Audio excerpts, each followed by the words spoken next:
párrafos, ¿ya?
Muy bien, ¿cómo están?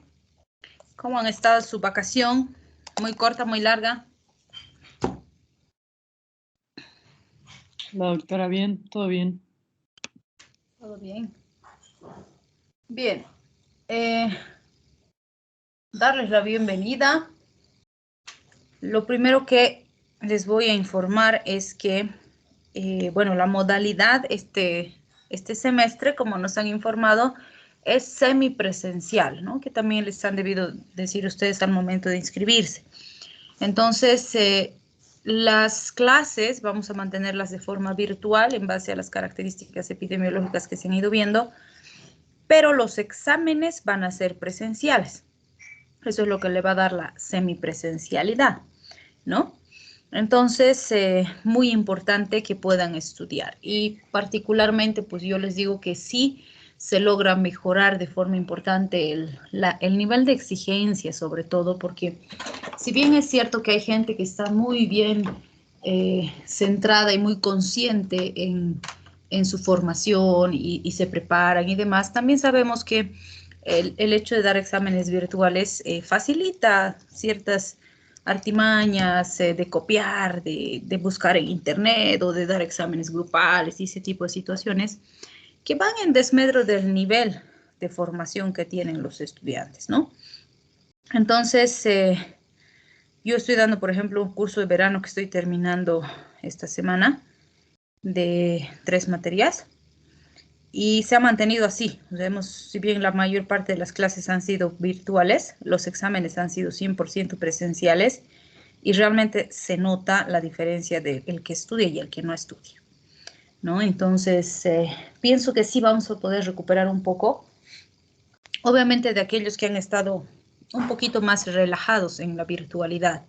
En cambio, los que han estado estudiando como corresponde y demás, no va a representar gran diferencia, ¿no? Porque están habituados a ese ritmo de exigencia y demás. Y están bien enfocados en para qué están estudiando. Entonces, considero que va a ser fructífero, más productivo, se adhiere más a los objetivos de formación de la carrera. Entonces, eso por favor consideren, vayan estudiando. Ahora, en relación a nuestra materia, ustedes ya conocen, normalmente fármaco 2 es un poco más fácil, no porque la materia en sí sea más fácil, sino porque ustedes ya agarran el ritmo en fármaco 1, ¿no? Fármaco 1 es muy complejo porque están pasando del ciclo básico al ciclo preclínico y hay ese choque así de hoy y análisis y casos clínicos y pacientes, entonces se hace complejo, se hace pesado. Es lindo, pero es pesado. No vamos a decir que no, siempre les he dicho, no es facilito, pero si se dedican, se puede. Entonces, fármaco 2 se hace un poquito más llevadero, más sencillo, justamente porque ya conocen, ya saben cómo trabajamos, saben la forma en que se les pregunta, saben cuáles son los objetivos de formación de la materia que se mantienen a los de fármaco 1. O sea, el objetivo es el mismo. Sí tenemos que memorizar, pero si no logramos aplicar y analizar con eso que hemos memorizado, no va a ser suficiente. Entonces, el objetivo es el mismo, que ustedes sepan aplicar su conocimiento de farmacología en la resolución de problemas, casos clínicos y demás, ¿no? Entonces, como ya están, si quieren, habituados a ese ritmo de trabajo, se hace más sencillo, ¿sí? Pero tampoco les voy a engañar y les voy a decir, tranquilos chicos, fármaco 2 es fácil, y si ya han pasado fármaco 1 no pasa nada con fármaco 2, no, porque el contenido sigue siendo complejo. Sí es más bonito, más llevadero porque hacemos más aplicación clínica, pero sigue siendo farmacología. O sea, sigue teniendo exigencia importante en contenido porque es harto, en complejidad, porque son términos, nombres, dosis, mecanismos, todo sigue siendo igual de complejo. Entonces también requiere la dedicación de ustedes, ¿sí? Requiere que ustedes estudien, que le den el tiempo que se necesita para poder fijar bien los conocimientos y poder aplicarlos en la resolución de problemas. Si hacen esto y mantienen el ritmo que han llevado con fármaco 1, con seguridad no van a tener problema en fármaco 2, ¿sí? Igual que en fármaco 1 se trabajan los 2 primeros parciales 20-80, es decir, 20% de práctica, que hacemos práctica en aula, trabajos de aula, presentación de trabajos asincrónicos, etcétera. Con defensas, igual que hicimos en Fármaco 1, y el 80% de la nota es el examen parcial. Para el examen final, igual que en Fármaco 1, no hay nota práctica, el 100% de la evaluación es el examen. Entonces, tratar de aprovechar, ¿no?, al máximo la nota práctica en el primer parcial y segundo parcial, en realidad, los dos primeros parciales, ¿no?, para que no les falte para el final. Si nos aseguramos la nota en los dos primeros parciales, pues ya para el final estamos más tranquilos, ¿no? Entonces, tratar siempre de ir estudiando a medida que vamos avanzando para no tener problema con esto. ¿Qué más?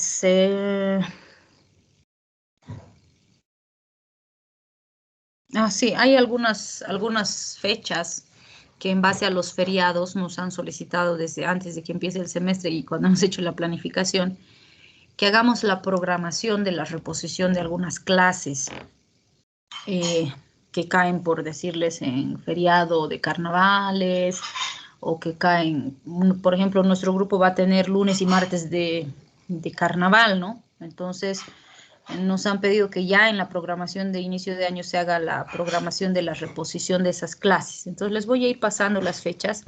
Obviamente, las reposiciones van a tener que ser sábado. Entonces, voy a hacer la programación, que si por alguna razón tuvieran un choque, por ejemplo, con alguna materia o con alguna actividad, no hay gran problema. O sea, vamos a tratar de hacer alguna actividad de refuerzo, trabajar un poco tal vez vademecum o con algunas dosis o con historia clínica o, perdón, receta médica, alguna actividad que refuerce lo que vemos en las clases, pero que no les reste si por alguna razón no pueden asistir a esa clase que, entre comillas, sería una clase extra, ¿no? Entonces vamos a ir programando eso, ¿ya? ¿Qué más? ¿Alguna duda, pregunta hasta ahí? Ya nos conocemos, así que me pueden preguntar con confianza.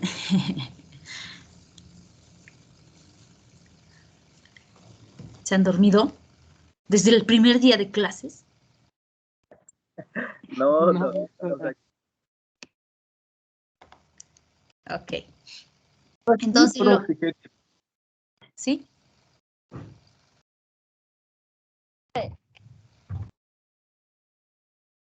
No, no estamos durmiendo, profe. Pero no ocurre nada ahora.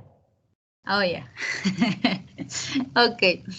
Entonces, sí va a pasar que con más frecuencia que el semestre pasado les voy a pedir que prendan sus cámaras cuando les haga preguntas y respondan y demás, ¿ya? Entonces, vamos a empezar viendo un poquito la parte introductoria y luego les voy a ir haciendo rondita de preguntas. Yo creo que para mañana ya les voy a listar su examen diagnóstico para ver cuánto de fármaco nos recuerdan. Entonces, vamos a ir viendo, ¿ya? Y obviamente sí les puedo preguntar en cualquier momento contenidos de fármaco 1 porque se supone que ya han pasado, entonces que tienen que saber, ¿no es cierto? Entonces, vamos a ir viendo, ¿ya? Muy bien. Entonces, vamos a empezar con el tema de fármacos usados en trastornos de coagulación. Que este tema es un tema muy bonito y bueno, muy aplicable. Y pues es un grupo de fármacos que además lo tenemos que conocer bien porque lo hemos usado mucho en esta pandemia, ¿no? Recuerden que uno de los elementos importantes de complicación en los pacientes con COVID ha sido la coagulación intravascular diseminada y pues los eventos trombóticos relacionados a estos, ¿no? Es más, en la primera ola, cuando, bueno, China que no quería hacer autopsias, ¿no? Y pues cremaban todo, quemaban, bueno, cremaban los cadáveres. Y pues Italia, España dijeron, no, nosotros no vamos a cremar, necesitamos hacer autopsias porque si no, ¿cómo vamos a saber de qué se está muriendo la gente y tanto que se está muriendo? Entonces, el enfoque inicial era manejar como una neumonía y como la mayor parte de los cuadros producidos por coronavirus. Pero cuando los italianos empezaron a hacer sus autopsias, empezaron a ver que los pacientes tenían coagulación intravascular diseminada, ¿no? Y el origen de las neumonías y de las complicaciones en distintos órganos y sistemas, pues era en realidad los eventos trombóticos generados por esa coagulación intravascular, ¿no? Infartos en pulmones, que muchas de las neumonías tenían origen en trombosis pulmonares, ¿no? Y que muchos pacientes tenían lesión cerebral, lesión renal, lesión en muchos lugares por las trombosis. Entonces dijeron, estamos enfocando mal el tratamiento, ¿cómo no se nos va a morir si estamos atacando neumonía, neumonía, neumonía? Y el problema no es solo neumonía, ¿no? Es más importante trabajar sobre la coagulación. Entonces realmente se empezó a manejar mucho los antiagregantes plaquetarios, que ya los conocemos, los hemos conocido cuando hemos hablado de AINES, a un grupo de ellos, vamos a conocer más. Y bueno, pues se manejó mucho y se sigue manejando porque obviamente seguimos con la pandemia todavía, pero nos tenemos que ir adaptando poco a poco a esta nueva realidad, ¿no? El virus vino para quedarse y somos nosotros que nos tenemos que adaptar a esta nueva realidad. Entonces, es un grupo muy importante que pues siempre lo hemos usado en gran cantidad de enfermedades, pero gracias a la pandemia podríamos decir que en estos últimos 2 años hemos usado más anticoagulantes que en los últimos 50 años. Entonces, es un grupo que debemos manejar, ¿no? Y obvio, no vamos a ver solo anticoagulantes, sino que vamos a ver en este capítulo todos los fármacos relacionados también a los procoagulantes y a los trastornos hemorrágicos. Porque cuando hablamos de coagulación, estamos hablando de un proceso fisiológico endógeno que hemos aprendido en fisiología y que ahorita lo vamos a recordar, donde hablamos de la coagulación de la sangre, ¿no?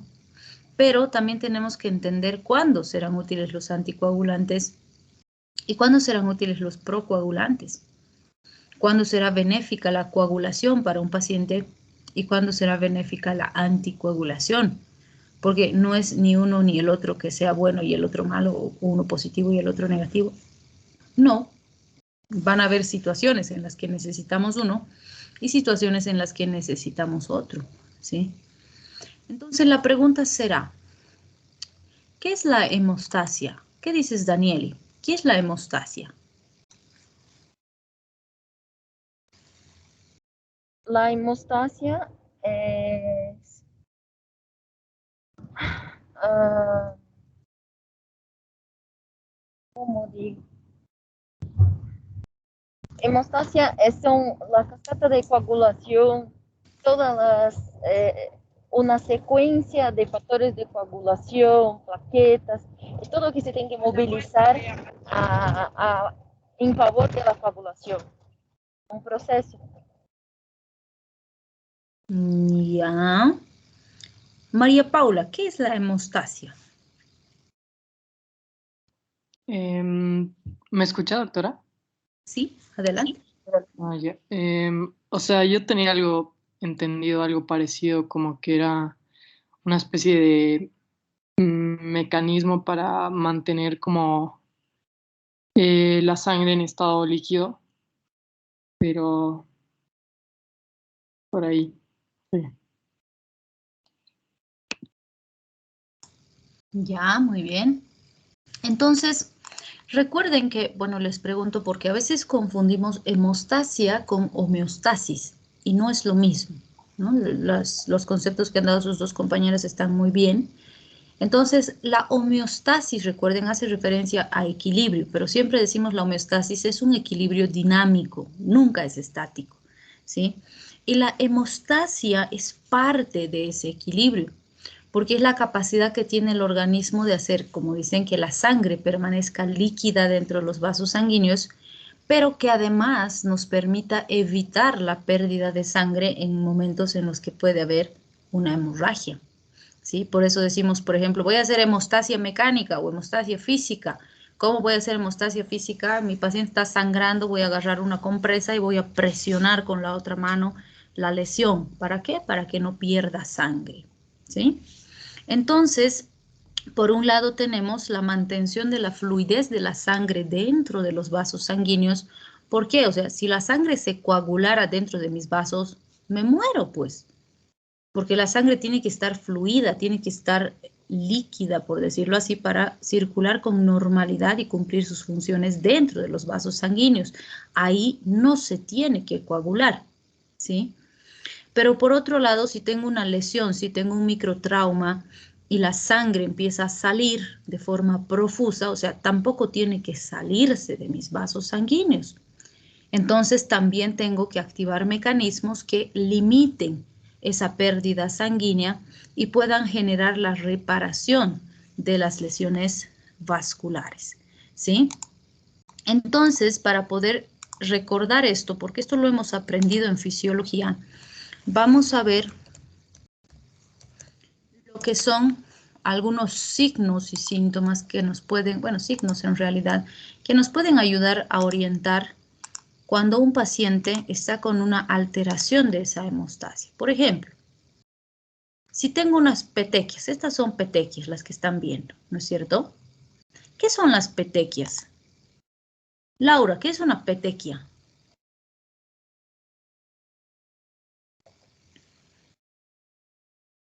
Laura, ¿te has dormido?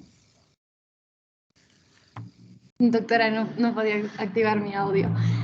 Tal vez son unas manchitas redondas. Manchitas redondas. Me has matado, manchitas redondas. A ver, Juan Pablo, ¿qué es una petequia?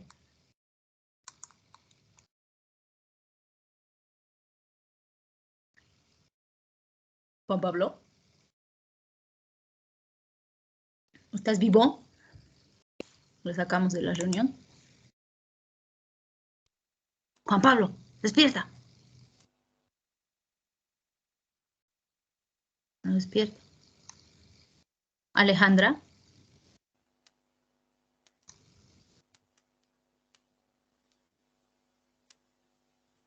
Ahí contestó en el chat, doctora Juan Pablo.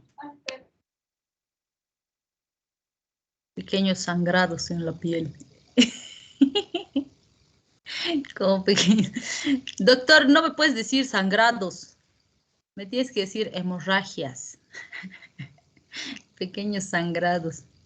Se ve que está en modo vacación todavía, ¿no? Pequeños puntos rojos, pequeños sangrados. Ya. Ok. Es una hemorragia, ¿no? Es hemorragias Es una hemorragia. En realidad es superficiales. una microhemorragia, ¿no? Entonces, fíjense esos puntitos rojos, como dicen, son microhemorragias. O sea, son pequeñas hemorragias que nos están informando que el paciente tiene algún trastorno en su sistema de coagulación. Porque, a ver, mírense ustedes ahora, díganme, ¿alguno de ustedes tiene petequias? No, No. no que yo sepa. En general, la mayoría con seguridad no tiene. ¿Y será que hoy hemos tenido hemorragias? ¿Será que han tenido hemorragias? Así en piel, en distintos lugares. ¿Creen? ¿Qué sabemos a nivel fisiológico? ¿Todos los días un individuo sano sangra?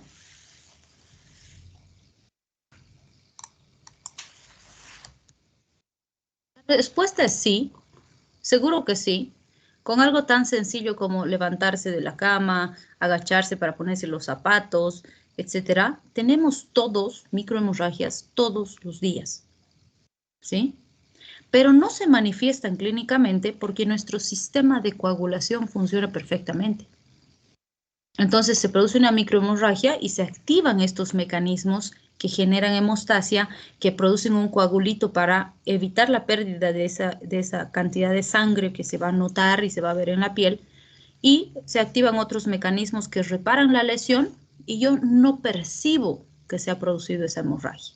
Estos pacientes que empiezan a tener petequias, que empiezan a tener equimosis, que ya son hemorragias mayores, ya no son microhemorragias, estas ya son hemorragias más grandes, que obviamente si tengo un trauma, si agarran, me dan una patada o me golpeo en la puerta, estaba caminando, me choco, me caigo, me golpea un auto, no sé, seguro que voy a tener hemorragias, pero por un trauma, ¿no? Un golpe que ha destruido tejido, ha roto vasitos, ha lesionado tejido. Pero si aparecen estas lesiones espontáneamente, quiere decir que algo está pasando con mi sistema de coagulación. ¿Y puede un paciente presentar equimosis o petequias de forma espontánea? Sí, cuando hay trastornos de coagulación.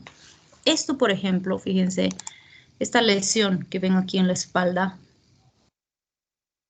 puede presentarse con algo tan sencillo como que el paciente se ha recostado sobre la espalda, ¿sí? ¿Y dónde están apareciendo las hemorragias? En los sitios de presión. ¿Por qué? Porque en las zonas donde ha presionado su propio peso, ni siquiera es un peso excesivo, su propio peso ha sido suficiente para que esas hemorragias sean mayores. ¿Por qué? Porque su sistema de coagulación no está funcionando adecuadamente. Y eso pasa con un paciente con trastornos de coagulación. Por ejemplo, hay pacientitos que vienen y nos dicen que se ha puesto la mochila, ¿no? A veces cargamos cosas un poco pesadas en las mochilas. Entonces, se puso su mochila al brazo, al hombro, y cuando se sacó, en el sitio donde estaba el tiro de la mochila está lleno de puntitos rojos o se le echó como un moradito, ¿sí? O para esto usamos la prueba de lazo. ¿Se acuerdan en qué consiste la prueba de lazo? ¿Ya han visto en semio? La prueba de lazo nos permite hacer diagnóstico de trastornos hemorrágicos. Justamente en lo que consiste es en aplicar el manguito, como vemos acá, el manguito con el que tomamos la presión arterial, ¿sí? Del tensiómetro. Insuflamos, ¿sí? Hacemos un pseudo torniquete y lo mantenemos por un tiempo determinado, ¿sí? En general es alrededor de los 5 minutos. Y contamos en ese sitio donde hemos mantenido presionado el manguito cuántas petequias aparecen. Y obviamente dependiendo de la cantidad de petequias en esta zona que hemos marcado, es que si el estudio va a salir positivo o negativo. Porque en un paciente con fragilidad capilar vamos a tener una mayor cantidad de presentación de petequias, ¿sí? Entonces, para mañana, lo que van a hacer es investigar en qué consiste esta prueba de lazo, ¿sí? Con cuántas petequias, en qué tamaño de área establecida, considero prueba positiva, ¿sí?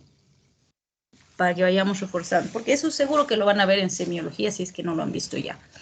Entonces es muy útil para diagnosticar trastornos de coagulación, ¿no? Nos va a informar sobre la fragilidad capilar, que obviamente tiene que ir acompañada de un perfil de coagulación.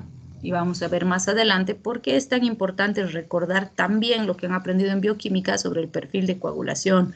Cuánto es el TP, cuánto es el INR, cuántos son las plaquetas normales, cuánto es el tiempo parcial de tromboplastina, o sea, ¿por qué tenemos que conocer esos parámetros?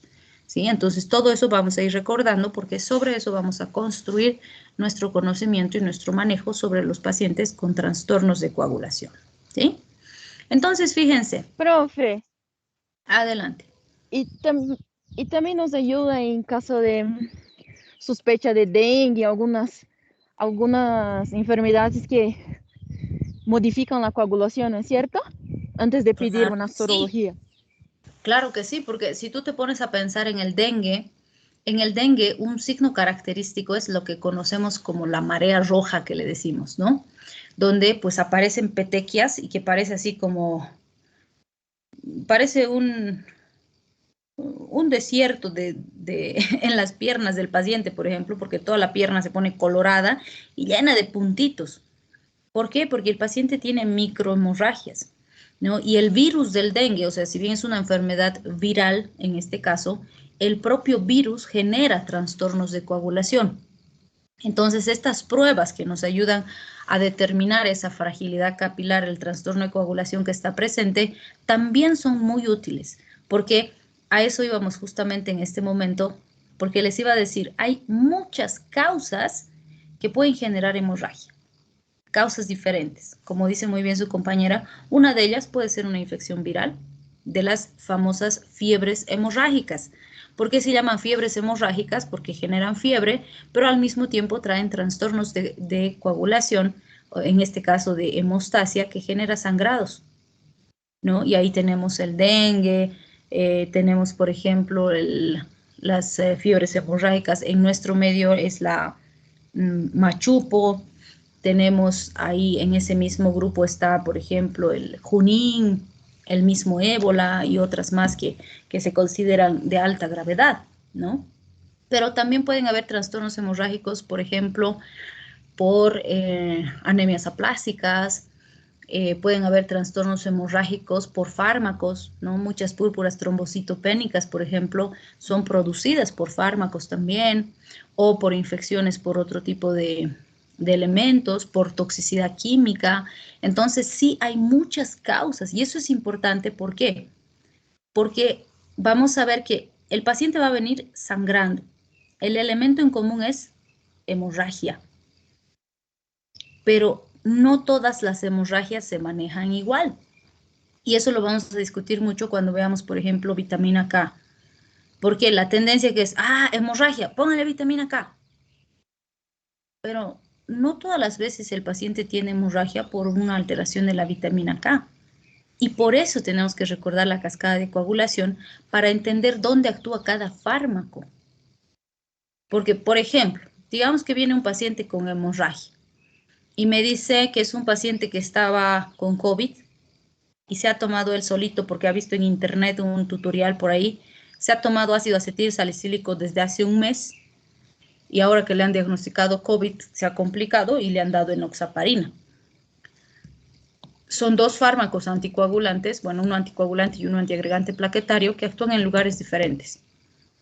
Y el paciente no le avisó al médico que le dio enoxaparina que estaba tomando ácido acetil salicílico.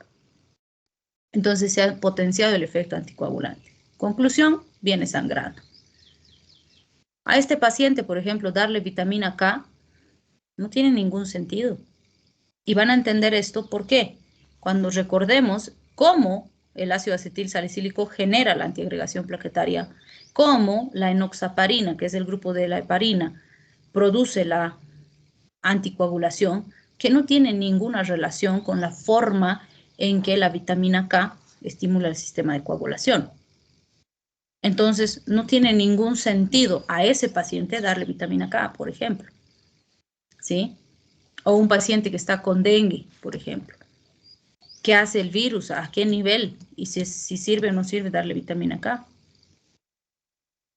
Entonces, en cada caso, tenemos que entender, y eso es fisiología, fisiopatología, que en fármaco nos va a permitir entender el mecanismo de acción y por lo tanto la farmacocinética, la farmacodinamia, y en base a eso decidir la mejor alternativa terapéutica para el paciente. ¿Sí? Y lo mismo vamos a tener con las trombosis, porque ahorita estamos hablando de esto, ¿no es cierto? Cuando mi paciente se va a este extremo, hemorragia. O sea, se ha salido del equilibrio y se fue a hemorragia, está sangrando, está fuera de equilibrio, ¿sí? Pero también puede pasar que se viene al otro lado y empieza a producir trombos. Empieza a producir trombos donde no debe producirlos.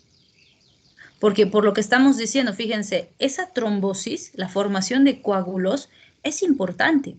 Porque gracias a mi capacidad de formar coágulos todos los días, yo no tengo petequias, no tengo equimosis todos los días. Porque todos los días sangro, sí. Todos los días tengo microhemorragias con las cosas más básicas que hago, como sentarme, pararme, caminar, etc.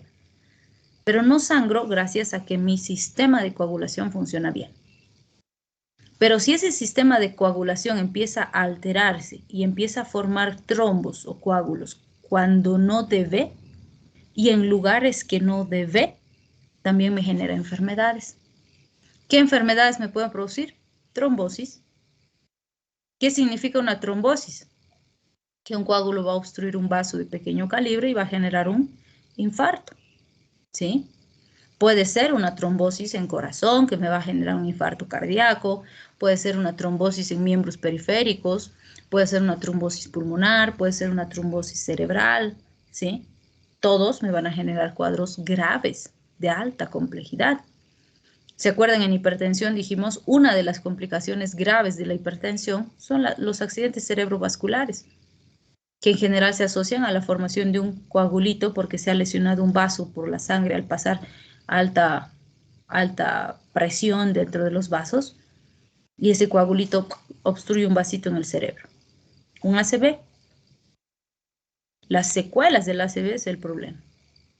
¿Sí? O ahora estamos viendo tormenta de citoquinas en COVID.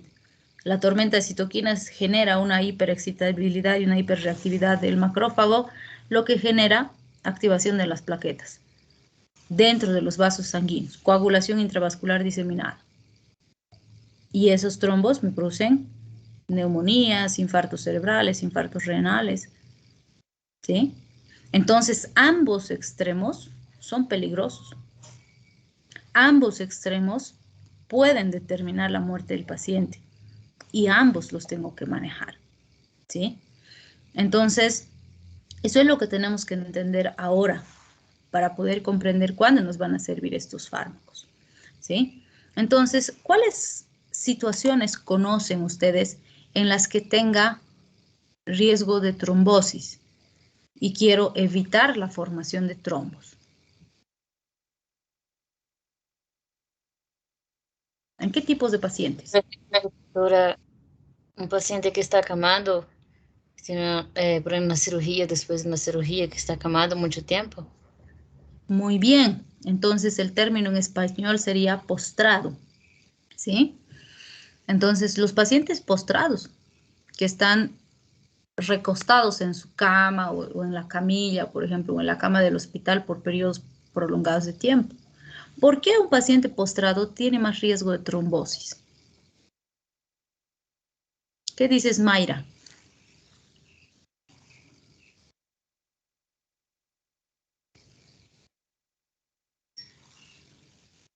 Mayra. Doctora, podría ser porque no hay la ayuda de los músculos para empujar la sangre. Ya, muy bien. Porque no hay una buena circulación, doctora. Sí, los retornos venosos es más complicado. Muy bien. A eso le llamamos éstasis vascular. ¿Qué quiere decir? Que por todas las características que han mencionado, la sangre circula de forma más lenta, ¿sí? Y con mayor dificultad dentro de los vasos. Y entonces, ¿qué pasa cuando circula más lento? La probabilidad de que los elementos formes de la sangre se choquen entre sí y se activen aumenta. Y por eso hay más riesgo de trombosis, ¿sí? Entonces, vean En cualquier pacientes, situación. Danieli, adelante. disculpa, profe, pero en pacientes que tienen problemas, por ejemplo, anemia falciforme, eso también puede pasar. Pacientes que tienen accidentes, fracturas de huesos largos, también puede pasar, ¿no es, profe? Pero ahí más por la gordura, por la médula blanca, que se Muy vaya a bien. circulación. Exacto, que aumenta la probabilidad también de que se formen trombos y esos trombos nos generen obstrucciones. Muy bien. ¿Qué más? Aterosclerosis. Muy bien. A ver, ¿sí? Pacientes obesos, doctora. Muy bien. Los obesos tienen alto riesgo de trombosis, ¿sí? Por el exceso de grasa, por un lado. No se olviden que la grasa se acumula en las paredes vasculares y eso disminuye el calibre aumentando la presión arterial y aumentando el riesgo de turbulencias. La sangre tiene que pasar con más fuerza, ¿sí? Entonces sí, es un factor de riesgo muy importante. Ahora, si les digo, Diabéticos. muy bien, los diabéticos en general sí, porque la circulación, la inervación, todo se va afectando y deteriorando por la diabetes. Si les digo, por ejemplo, una secretaria trabaja de 8 a 12, ya bueno, ahora por la pandemia pues hace horario continuo, entonces trabaja de 8 de la mañana hasta las 4 de la tarde y descansa una hora a mediodía para almorzar. ¿Tendrá riesgo? Sí, también, doctora. Sí, se queda muy sentada mucho tiempo en la misma posición, que pasa lo mismo con las personas que pegan vuelos longos, ¿no es?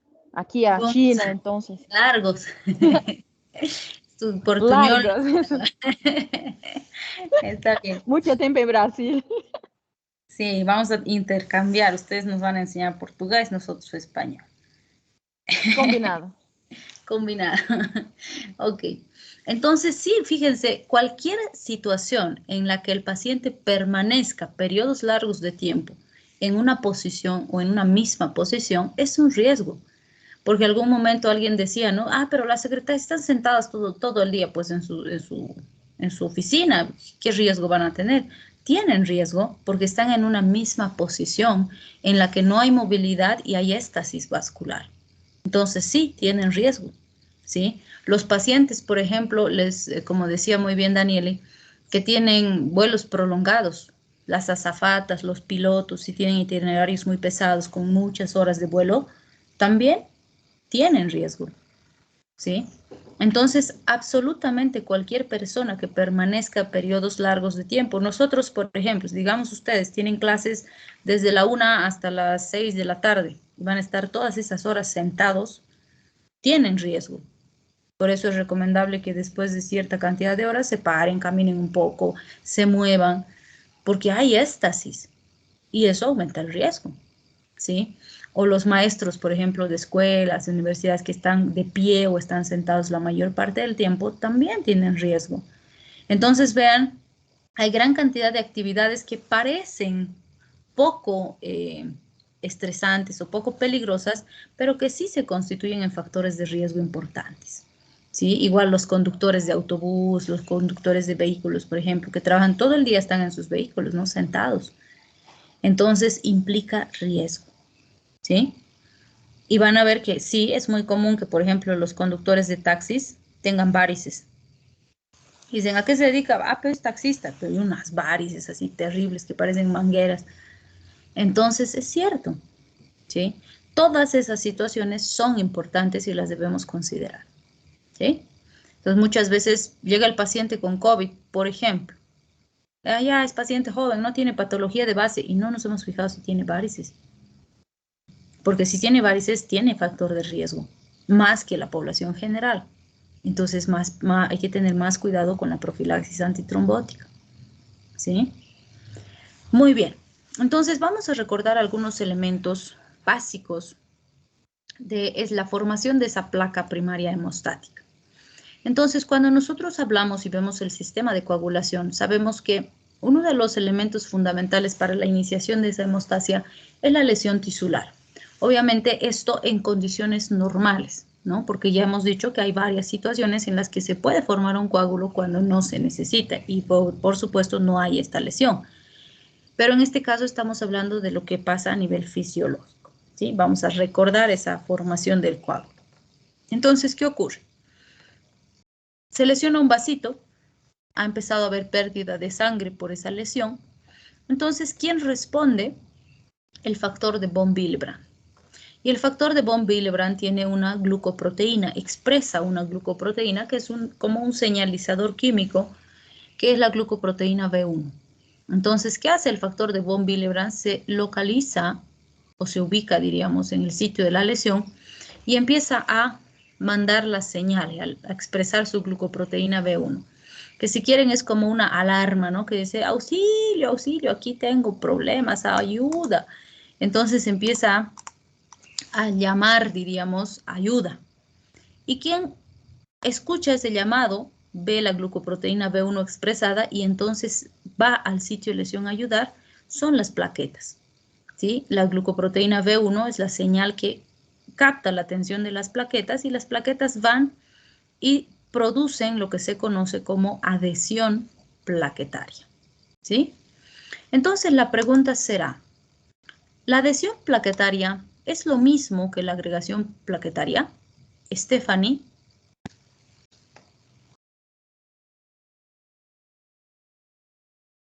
Stephanie.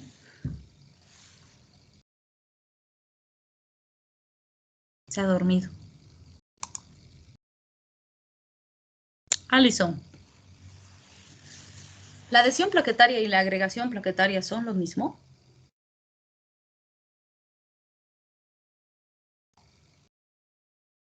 Alison, despierta. Ana Carola.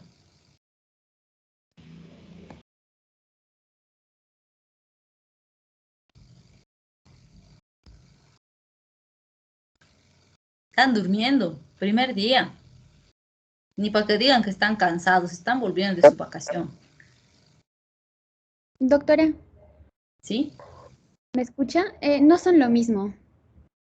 ¿Cuál es la diferencia, Anita? La agregación plaquetaria es cuando, por decirlo así, las plaquetas se unen entre ellas, y la adhesión plaquetaria es cuando ya se unen al endotelio del vaso, si no me equivoco. Ya. Entonces, evidentemente la adhesión plaquetaria es cuando las plaquetitas migran hacia donde está la pared vascular y forman una fina capa de plaquetitas, diríamos, tratando de evitar la pérdida de sangre, porque no se olviden que por aquí está saliendo sangre, entonces lo que está haciendo este sistema es tratar de evitar esa pérdida sanguínea, ¿sí? Entonces las plaquetitas se ponen afanosas una al lado de la otra, tratando de evitar que la sangre salga, ¿sí? Esa fina capa de plaquetas es la adhesión plaquetaria, se adhieren a la superficie del vaso, ¿sí? Pero no es suficiente, o sea, ¿qué ocurre aquí? En esta fase es en la que, si digamos, me corté el dedito, estaba sangrando y agarré y se hemostasia con un papel, presiono un rato, luego levanto el papelito y, ¡oh!, dejó de sangrar. En ese momento se ha producido esta adhesión plaquetaria, ¿sí? Pero ¿qué pasa si muevo mi dedito o veo, a ver si ya no va a sangrar, lo muevo un poco y vuelve a sangrar? ¿Qué ha ocurrido? Solamente se había producido la adhesión plaquetaria, entonces una capa delgada de plaquetas. Y si yo manipulo, aumento la presión en la zona, se va a romper porque es una capita delgada y fina, inestable, y va a volver a sangrar, ¿sí? Entonces, ¿qué hace mi organismo? Necesita consolidar esto para que ya no sangre. Y para conseguir esa hemostasia, va a activar las plaquetas liberando tromboxano. Entonces, ¿qué va a hacer? Va a hacer que cada plaquetita empiece a expresar, o perdón, a liberar tromboxano A2. Recuerden que el tromboxano A2 es un producto de la vía de activación de la COX, de la ciclooxigenasa, ¿no es cierto? Entonces las plaquetitas activan la ciclooxigenasa y empiezan a liberar tromboxano A2. El tromboxano A2 es el señalizador para que más plaquetas vengan al sitio de lesión. Entonces, literalmente, ¿qué pasa? Vienen un montón de plaquetas y empiezan a agregarse a estas que han formado la primera capa.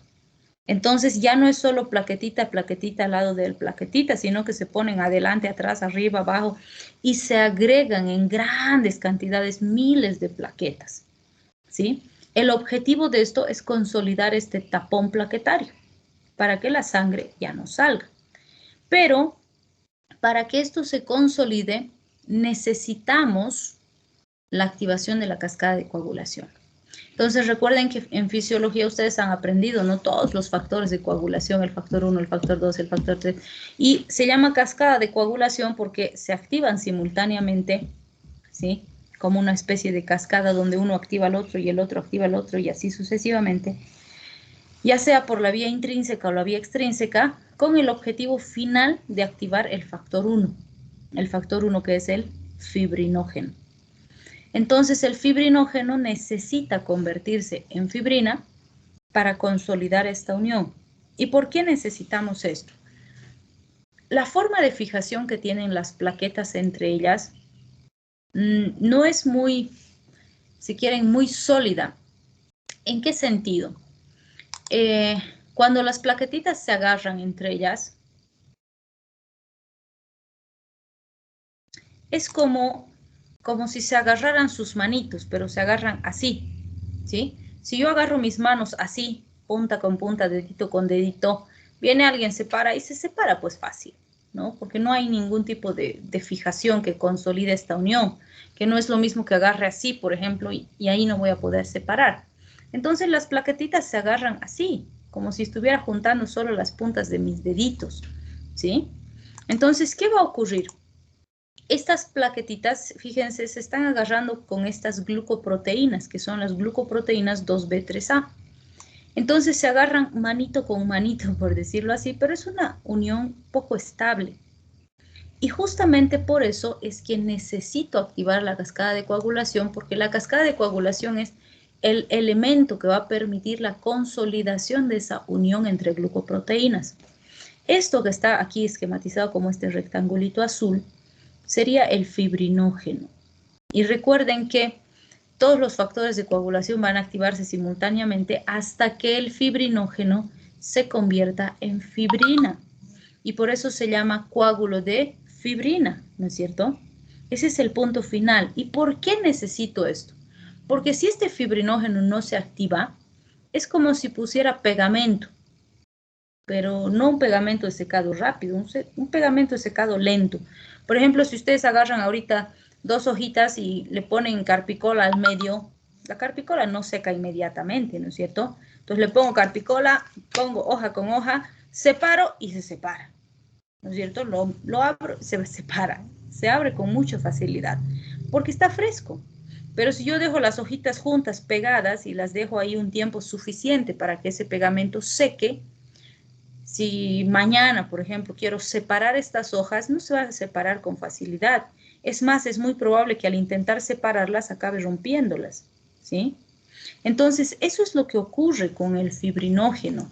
Cuando está fresco, por decirlo así, es como si yo tuviera esto, o bueno, agarro y lo separo con facilidad.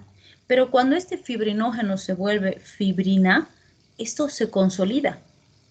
Y ahí sí que nunca más voy a separar esta plaqueta de esta plaqueta, ¿sí?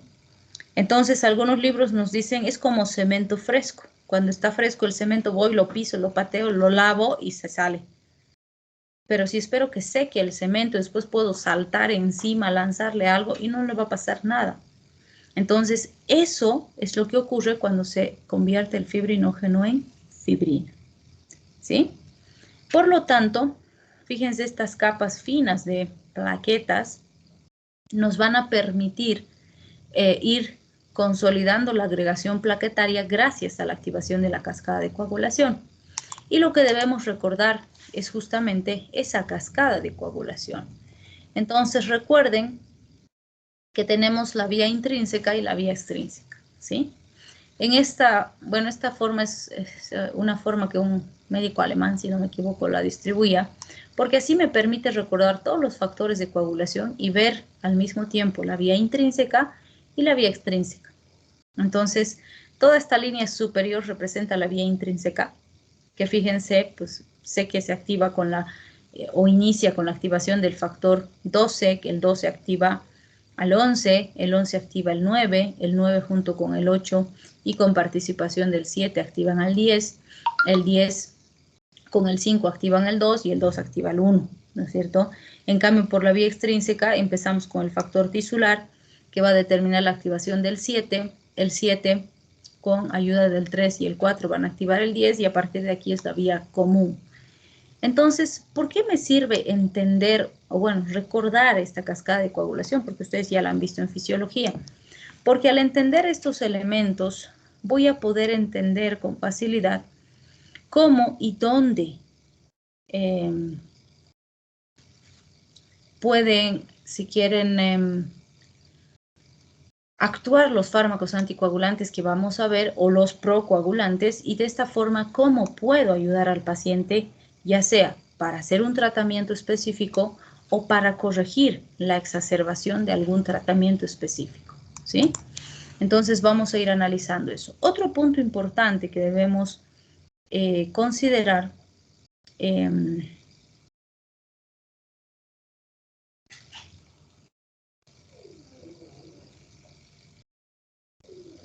vamos a considerar estos elementos también. Perdón, denme un minutito, por favor.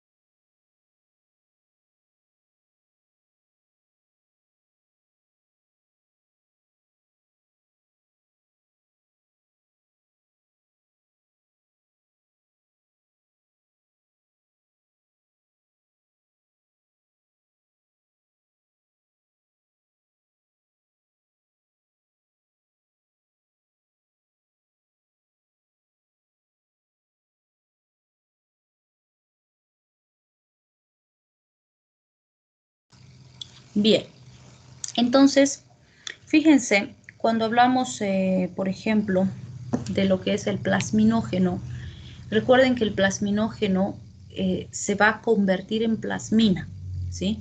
Y la plasmina es, disuelve los coágulos, diríamos. Entonces, va a facilitar la degradación del fibrinógeno, la disolución del coágulo ya formado. Entonces, como todo en nuestro organismo, estos mecanismos de respuesta tienen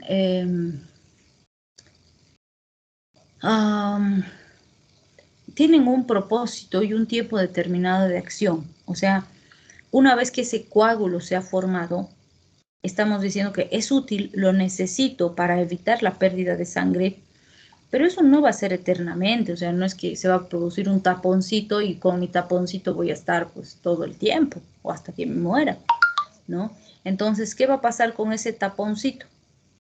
Va a cumplir su función para que no se pierda sangre, y cuando se activen otros procesos que van a reparar la lesión, porque esa lesión se va a reparar, se va a repitelizar, se va a formar nuevas celulitas y se va a consolidar esa lesión, ya se va a reparar completamente. Cuando eso ocurre, ese coágulo deja de servir, ya no sirve, porque ya cumplió, si quieren, su función. Entonces, cuando esto ha ocurrido, ese coágulo debe destruirse. No puede permanecer ahí, primero porque no se lo necesita. Segundo, porque si permanece ahí, en cualquier momento se libera y me va a producir una trombosis a nivel periférico. Entonces tiene que destruirse. Por lo tanto, tenemos mecanismos endógenos como la plasmina que van a disolver ese coágulo, que van a destruir el coágulo cuando ya no lo necesitamos, ¿sí? Y justamente en situaciones en las que un coágulo en el organismo representa riesgo, es que nosotros vamos a usar fármacos fibrinolíticos, que como dice el nombre, fíjense, fibrinolítico, también se les llama trombolíticos. ¿Por qué? Lo que hacen estos fármacos es disolver coágulos. Entonces, si en algún momento un coágulo me está generando un problema obstructivo, yo puedo usar fármacos trombolíticos o fibrinolíticos para disolver ese coágulo y poder recanalizar el flujo de sangre en algún sitio particular, ¿sí? Entonces, vean, en cada caso, pues estos elementos son sumamente importantes a considerar, porque de eso va a depender lo que vamos a conseguir. Así que sí podemos usar, son respuestas endógenas, diríamos, que en el paciente pueden determinar algunas alteraciones importantes, pero también son elementos importantes que nos pueden ayudar a mejorar, si quieren, algunas características. Entonces, este es el perfil de coagulación más básico que necesitamos manejar, ¿sí? Evidentemente, como todo a nivel laboratorial, sabemos que puede haber alguna variación en los parámetros entre hospital y hospital, entre paciente y paciente, o sea, siempre dentro de un rango, ¿no? Y bueno, entre hospital, laboratorio, laboratorio, país, etcétera, pueden haber variaciones, pero no variaciones demasiado grandes o descabelladas, ¿no? En algunos será, por ejemplo, si aquí es de 3 a 7 minutos, en otros será de 4 a 7, por ejemplo, así, pequeñas variaciones. Entonces, no hay absolutos, pero más o menos tenemos rangos o estándares en el país o en el hospital que estamos manejando en los que nos vamos a ir guiando. Entonces, recordamos rapidito, porque esto ustedes ya han visto en bioquímica. El recuento plaquetario normal entre 150.000 y 450.000, ¿sí? El tiempo de sangrado de Duque de 3 a 7 minutos, el tiempo de coagulación de Lee White de 5 a 10 minutos, el tiempo de protrombina de 10 a 14 segundos o más de 60%, dependiendo de qué parámetros estamos usando. El INR de 0.8 a 1.2, en general decimos 1 y ahí no nos olvidamos de nada. Es un poquito más abajo, un poquito más arriba, por decirlo así. El tiempo parcial de tromboplastina activada de 25 a 45 segundos, el tiempo de trombina de 9 a 35 segundos, el fibrinógeno de 200 a 400 miligramos de cilitro. Los productos de degradación de la fibrina de 0 a 11 o menos de 10 miligramos por ml y el dímero D menos de 500 nanogramos por ml. Por ejemplo, si ustedes revisan los expedientes de los pacientes COVID y van viendo los de severidad, podríamos decir, se ha estado usando mucho el fibrinógeno y el dímero D como factores de predicción. La alteración importante de estos dos parámetros determina mayor riesgo de trombosis en el paciente. Entonces son elementos importantes a considerar. Ahora, algo importante que debemos considerar es que no siempre, o sea, cuando hablamos de coagulación, no siempre necesitamos que el paciente tenga un rango normal. Vale decir, si yo estoy realizando en un paciente anticoagulación, es decir, estoy usando anticoagulantes, yo voy a buscar que el paciente tenga alterado su perfil de coagulación. Es decir, si lo estoy anticoagulando bien, el perfil de coagulación tiene que estar alterado. Si lo estoy anticoagulando y el perfil de coagulación es normal, estoy haciendo un mal tratamiento. ¿Sí? ¿Por qué? ¿Qué pasaría si estoy anticoagulando a un paciente y su INR, por ejemplo, está en 1.2? ¿Cuál sería el riesgo? ¿Qué dices, Deneb?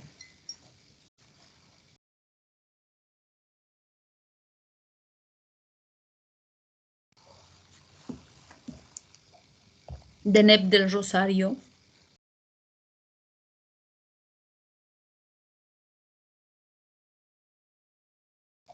¿En serio se están durmiendo desde la primera clase? No puede ser. Enrique, ¿qué dices?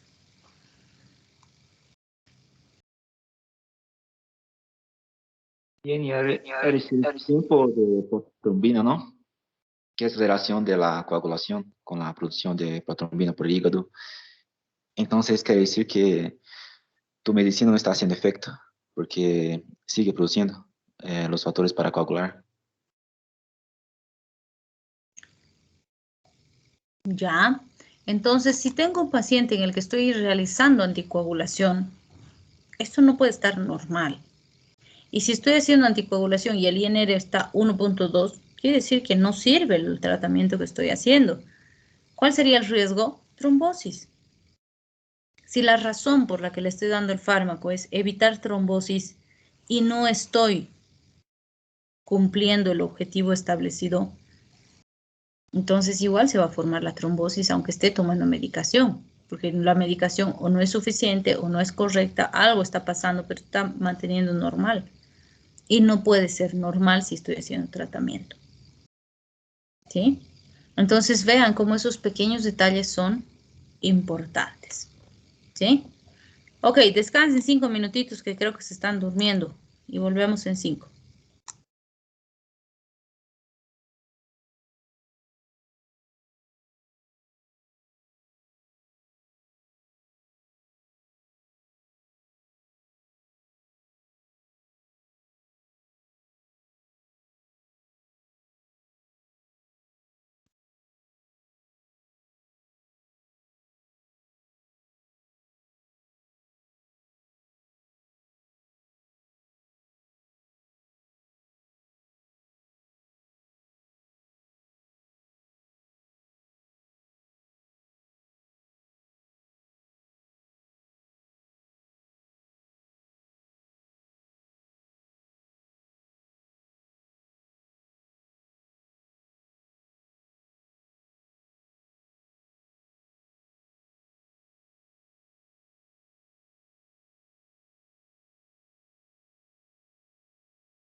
Bien, vamos a empezar entonces con las características básicas de los fármacos anticoagulantes. Entonces ya vamos a empezar con los fármacos anticoagulantes, ¿sí? Vamos a empezar con el grupo de los inhibidores indirectos de la trombina. ¿Qué factor de coagulación es la trombina? 2. Muy bien, entonces es el factor 2, ¿no es cierto? Entonces son inhibidores indirectos de la trombina porque no van a actuar directamente sobre este factor de coagulación, pero de forma indirecta en el sitio donde actúan acaban produciendo una inhibición de la trombina. Entonces fíjense, lo que hace este grupo farmacológico es actuar en la antitrombina 3. Entonces, ¿qué es la antitrombina 3? Andrea, ¿qué es la antitrombina 3?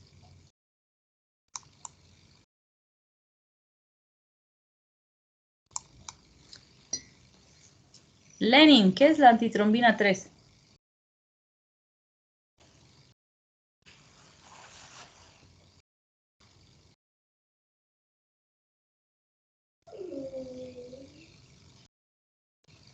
Lady, ¿qué es la antitrombina 3? Una proteína, doctor. Ya, pero ¿para qué sirve? O sea, desactiva los sistemas de coagulación, se podría decir, o enzimas. Ya. Entonces, la antitrombina 3 es un anticoagulante endógeno, ¿sí? Nosotros todos producimos antitrombina 3. Es uno de nuestros anticoagulantes importantes que permite la mantención de la sangre líquida dentro de los vasos sanguíneos, ¿sí? Por eso es anticoagulante, evita la coagulación. Entonces, este grupo, que es el grupo de la heparina, que es uno de los anticoagulantes más conocidos que tenemos, es inhibidor indirecto de la trombina. ¿Cómo inhibe la trombina? Interactuando con la antitrombina 3, ¿sí?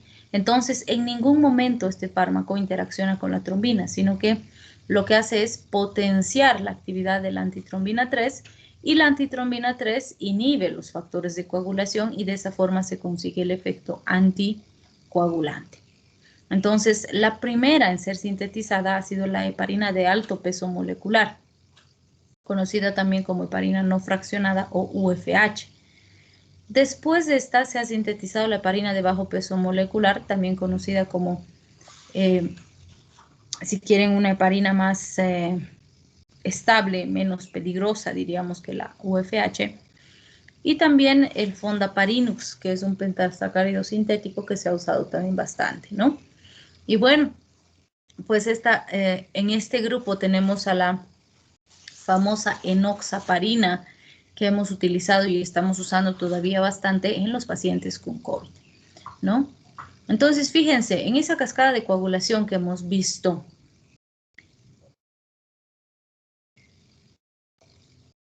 este grupo farmacológico actúa en la antitrombina 3. Entonces, ¿qué hacen? Generan una potenciación de hasta 1000 veces la actividad de antitrombina 3. La antitrombina 3 por sí misma inhibe factores activados. Inhibe el factor 9 activado, el factor 10 activado y el factor 2 activado. Entonces, básicamente, al actuar sobre el factor 9, 10 y 2, el resultado final es la inhibición intensa del factor 2, que ese es el objetivo. Y si el 2 no se activa, pues no va a haber activación del 1. Por lo tanto, los fármacos actúan sobre la antitrombina 3, a la cual estimulan y potencian su actividad hasta 1000 veces, y la acción de este anticoagulante endógeno, diríamos, se va a potenciar en el organismo del paciente, ¿sí? Uno de los laboratorios que nos va a permitir vigilar la actividad de este anticoagulante o de este grupo de anticoagulantes es el TPT, ¿sí? También conocido como el tiempo parcial de tromboplastina activada.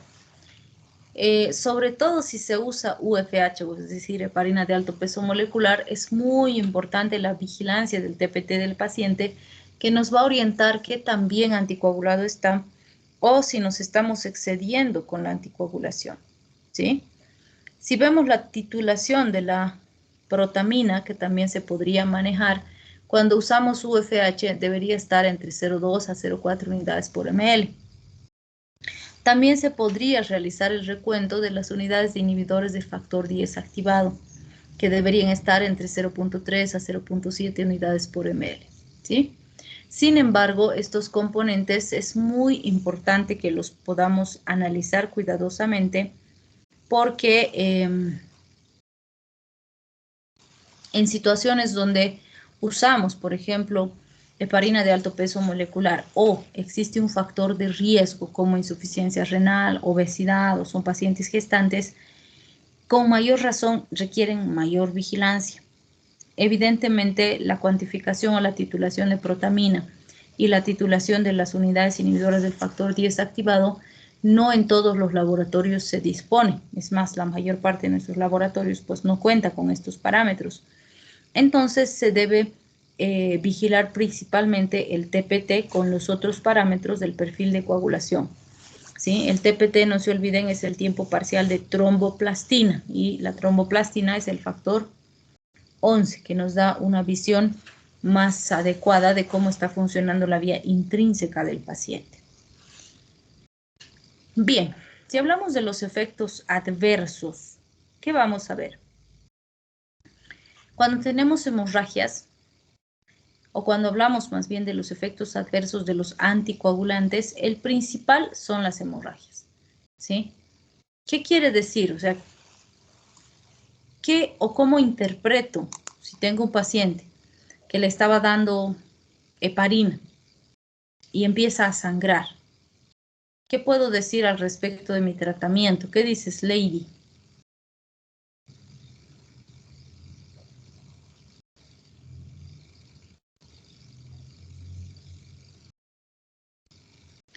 Lenin.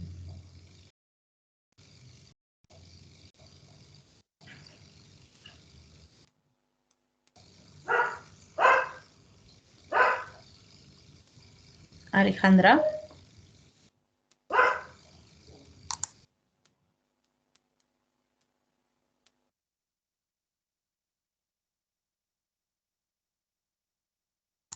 Andresa.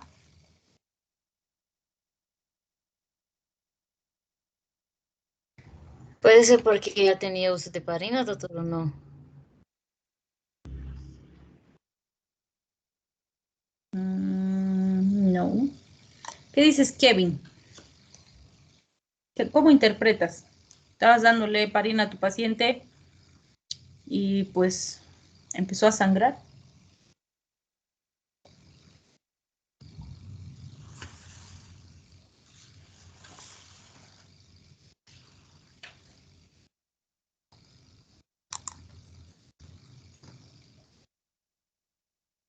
¿Se puede decir que no está haciendo efecto, doctora, el fármaco?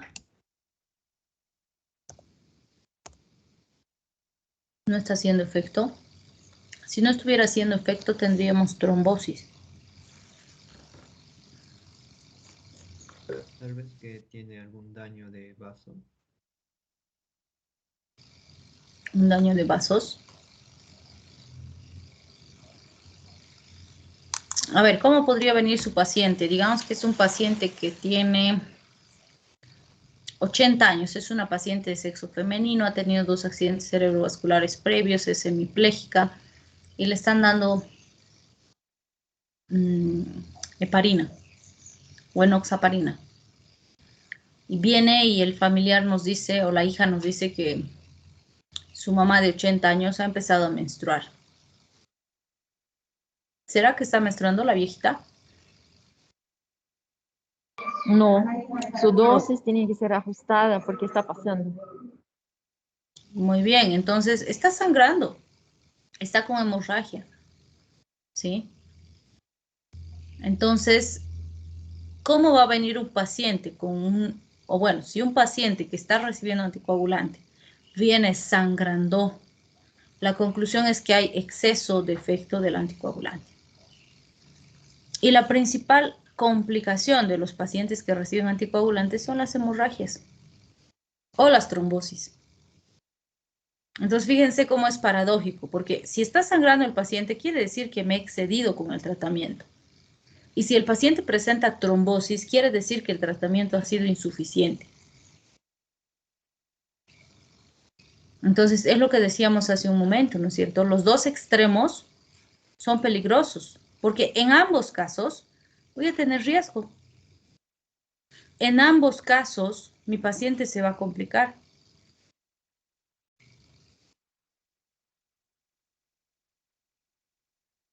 Entonces es sumamente importante que yo pueda analizar y vigilar eso. Porque si me excedo, sangra. Si no tengo efecto suficiente, hace trombosis.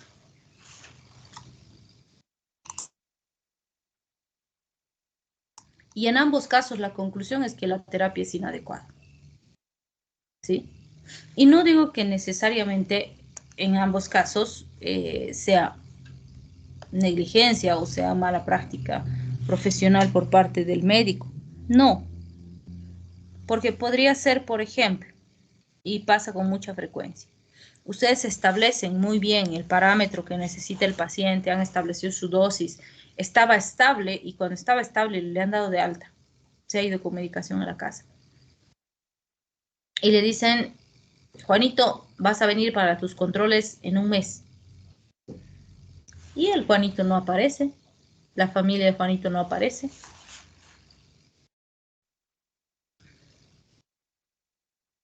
Y pasan 6, 7, 8 meses y aparecen cuando está sangrando. O aparecen cuando ya ha tenido una embolia, una trombosis. Entonces, ¿cuál es el problema? Y van a ver más adelante, lo vamos a desarrollar. Yo puedo establecer muy bien mi dosis del anticoagulante, pero no se olviden jamás que el paciente es dinámico.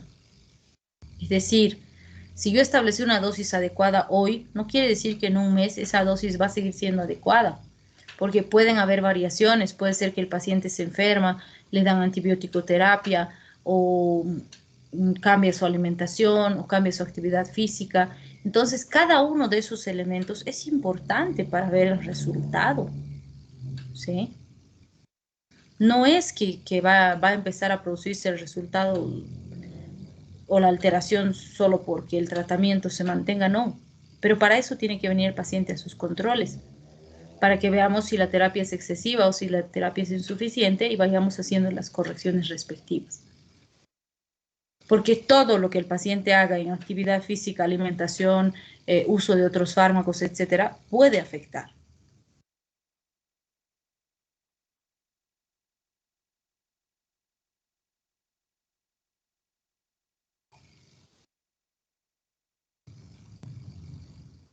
Por lo tanto, los pacientes que reciben tratamiento para este tipo de situaciones deben ser vigilados, ¿sí? ¿Quiénes tienen más riesgo de presentar hemorragias? Mujeres, más aún si son de edad avanzada, pacientes con insuficiencia renal y pacientes que usan heparina. Y pues antes lo común era que los pacientes que tenían insuficiencia renal, enfermedad cardíaca, etcétera, utilicen o tengan la necesidad de hacer profilaxis con anticoagulantes.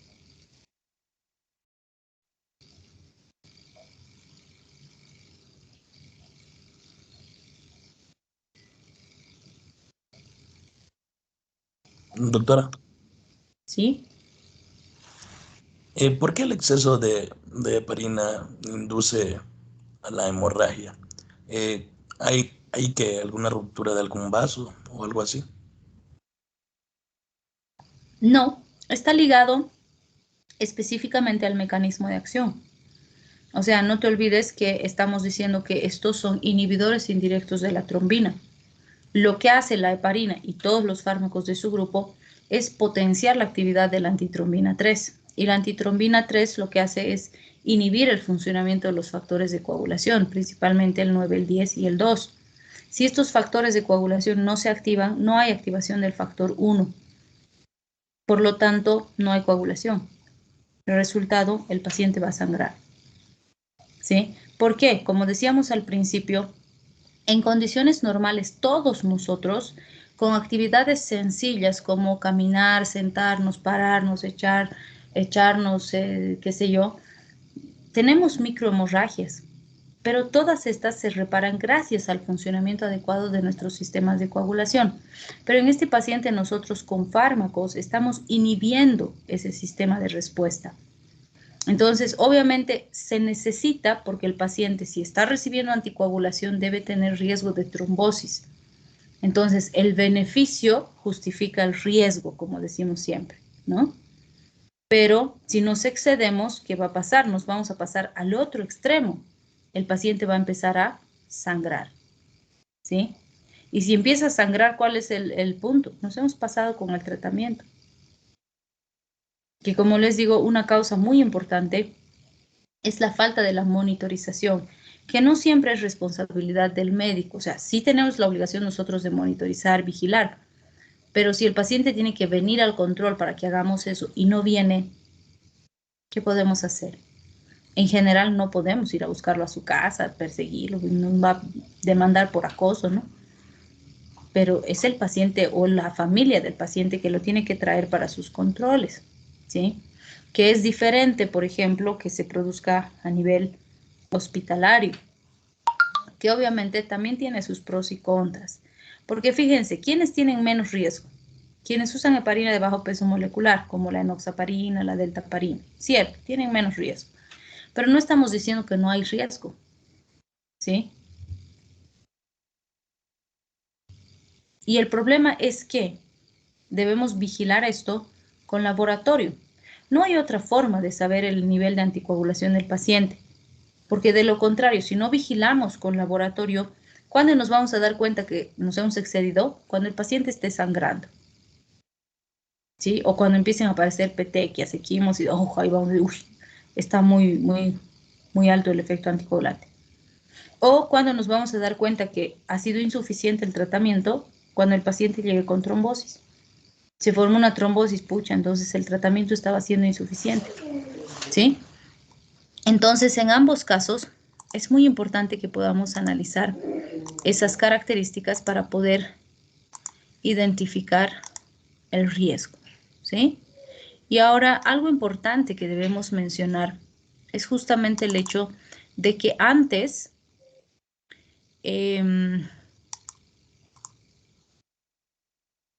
no usábamos anticoagulantes, o sea, era rarísimo ver el uso de anticoagulantes en pacientes jóvenes. Normalmente usábamos en pacientes ancianitos, pacientes cardiópatas, pacientes con alguna enfermedad de base, o sea, en individuos jóvenes y demás, no era algo que se veía. Pero estos 2 últimos años, por el COVID, caramba, que hemos utilizado grandes cantidades de anticoagulantes en pacientes jóvenes, ¿no? Entonces es algo muy importante que debemos considerar. Y obviamente ahí se han visto alteraciones que no hemos visto antes, ¿sí? Bien, les voy a llamar listita y hoy vamos a quedar ahí. ¿O tienen alguna pregunta? Doctora, Profe, yo tengo una pregunta. ¿Sí?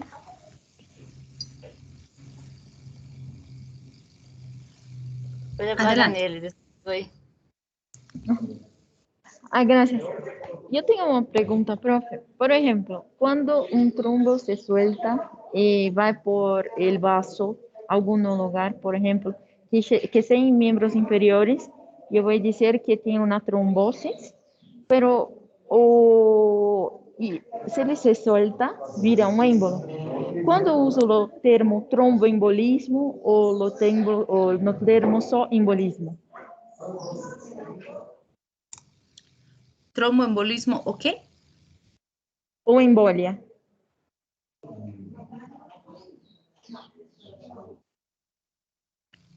En realidad depende del sitio y si quieres, el lugar donde se produce la obstrucción, ¿no? Porque en general, o sea, cuando se sospecha que ha sido un trombito que se ha formado en un lugar y ha sido transportado hacia un sitio diferente y ahí nos ha generado una embolia, entonces hablamos de un tromboembolismo, ¿no? Que ha sido llevado por el torrente sanguíneo. Pero puede ser, por ejemplo, una embolia grasa, o puede ser un ACV, que generalmente el trombito se ha generado ya en un sitio específico, puede ser, por ejemplo, por hemorragia o por isquemia, pero que se ha generado en el cerebro directamente y ahí ha producido la obstrucción de un vasito pequeño. Entonces hablamos en general de una embolia.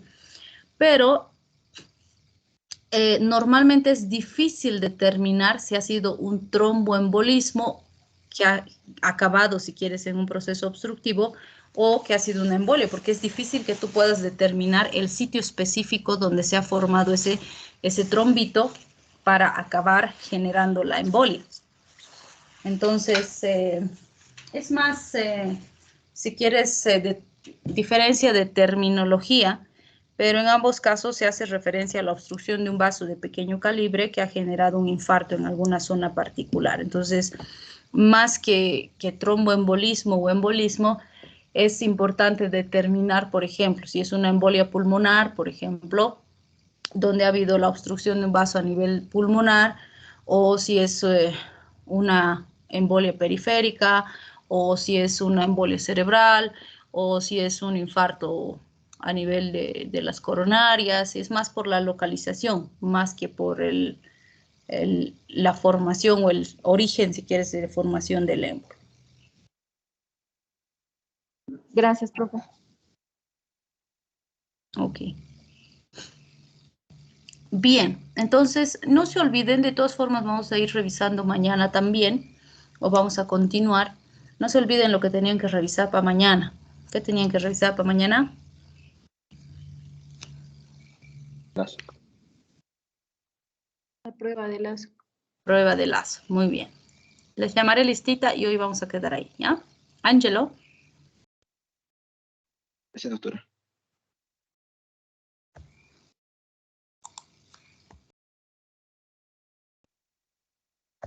A la macana, no me deja llamar lista. Aquí tengo una cuenta de posgrado y una de pregrado y la jefa me ha puesto en mi cuenta de posgrado y cuando entro por pregrado no me deja modificar. Qué barbaridad. A ver. Ya, no me deja. Voy a llamar en mi otra lista. Ya, por hoy pongan su asistencia en el chatcito. Les voy a pasar de ahí, de mi otra cuenta voy a tener que entrar. Ya, pongan presente en el chatcito, por favor, y nos vemos mañana. ¿Ya? Se cuidan. Chao, chao. Chao. Chao, doctora. Hasta luego, profe. Hasta luego. Hasta luego, doctora.